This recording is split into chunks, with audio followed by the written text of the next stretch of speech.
Now, the halacha is that, for example, for those who don't know, halacha is what you do. It's not what you believe or how you feel. So being that a surabia has to do with doing something, this is what you tell someone who comes to convert, that becomes halacha lamaisa. You're doing something.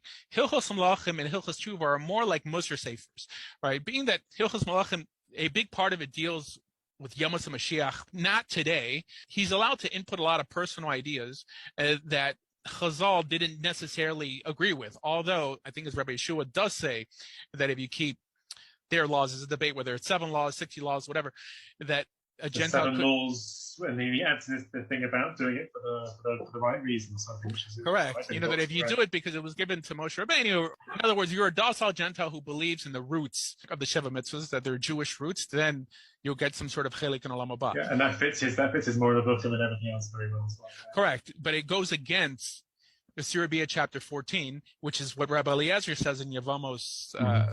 So it shows that there's contradictions, but they in some way fall off if you bounce it off halacha. I mean, the Rambam... You can trace them back to the different Talmudic roots, which are often different rabbis disagreeing with each other.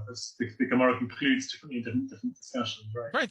So that's one example where the Rambam's personal opinion in some way contradicts what the understanding really is. And this is what I think that statement that I believe appears in the Hakdama to Mishnah Torah, that all the Jewish people accepted Talmud Bavli. I mean, there's a big debate if that was even true, because not all the Jewish people lived in his vicinity.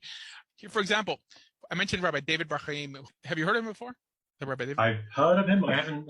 I mean, he spends a lot of his shiur, and I haven't yet had a chance to go through them. It's on my reading list.